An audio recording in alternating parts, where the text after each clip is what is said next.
মৰমৰ ছাত্ৰ-ছাত্ৰীসকল 2025-26 বৰ্ষৰ হাইস্কুল শিক্ষান্ত পৰীক্ষাৰ গণিতৰ প্ৰশ্নকাকতৰ আমি MCQ আলোচনা কৰি আছিলোঁ। ইতিমধ্যে 5টা MCQ হৈ গৈছে। আজি আমাৰ 6 নম্বৰ MCQটো আছে। তলৰ ৰৈখিক সমীকৰণযোৰৰ ক্ষেত্ৰত সংগত আৰু অসংগত বাছি উলিয়াব লাগে। ইয়াত তিনিযোৰ সমীকৰণ দিছে আৰু সমীকৰণ তিনিযোৰৰ ক্ষেত্ৰত সংগত আৰু অসংগত সমীকৰণ বাছি উলিয়াব লাগে। কথা হ'ল ৰৈখিক সমীকৰণ মানে যিবিলাক সমীকৰণৰ মাত্ৰা 1, যদি আমাৰ মাত্ৰা 2 হয় তেতিয়া দ্বিঘাত সমীকৰণ বুলি কোৱা হয়, হয়নে নহয়? এতিয়া আমি ইয়াত কেৱল ৰৈখিক সমীকৰণ আলোচনা কৰিম, কিন্তু ইয়াত যি তিনিটা ৰৈখিক সমীকৰণ দিছে এই তিনিওটা ৰৈখিক সমীকৰণেই কিন্তু দুটা চলকযুক্ত। এতিয়া আমি সমাধানৰ কাৰণে আগবাঢ়িছোঁ। প্ৰথমতে আমি জানিব লাগিব চৰ্তটো কি আছে।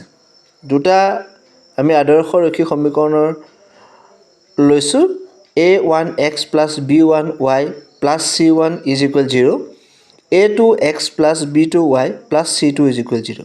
এতিয়া ৰৈখিক সমীকৰণযোৰৰ ক্ষেত্ৰত যদি a1/a2 ≠ b1/b2 হয় তেন্তে সংগত সমীকৰণ হ'ব।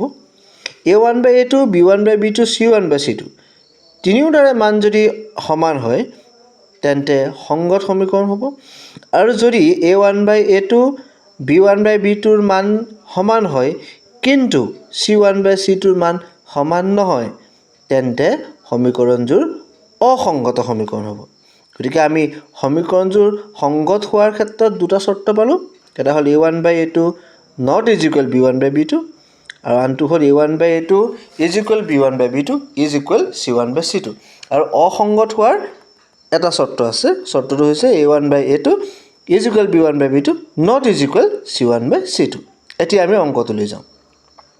প্ৰথমযোৰ সমীকৰণ চাইছোঁ 2x - 3y = 8।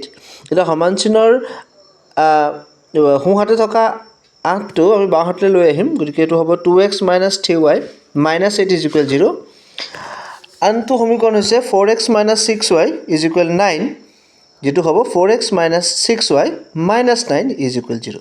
এতিয়া আমি আগত চৰ্তত দেখাৰ দৰে a1/a2ৰ মান নিৰ্ণয় কৰিছোঁ 2/4, কটাকটি কৰিলে পালোঁ 1/2, b1/b2ৰ মান পালোঁ -3/-6, কটাকটি কৰিলে পালোঁ 1/2, c1/c2ৰ মান পালোঁ -8/-9, তো আমি মাইনাছে মাইনাছে কটাকটি গ'ল, তেতিয়া আমি পালোঁ 8/9।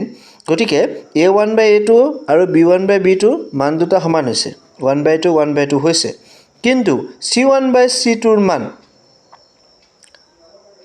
সমান হোৱা নাই। 8/9 পাইছিলোঁ, সমান হোৱা নাই।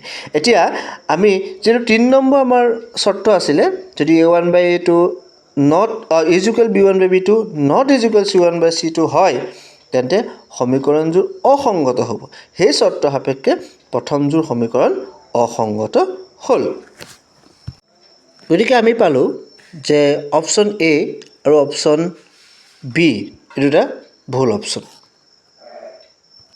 কাৰণ অপশ্যন Aত কৈছিলে 1 আৰু 2 সংগত কিন্তু 1টো সংগত নহয়। অপশ্যন Bত কৈছিলে 1 আৰু 3 সংগত কিন্তু 1টো সংগত নহয়। গতিকে আমি এটা কনফাৰ্ম হ'লোঁ যে A আৰু B এই দুটা অপশ্যন হ'ব নোৱাৰে। এতিয়া বাকী থাকিলে C আৰু D।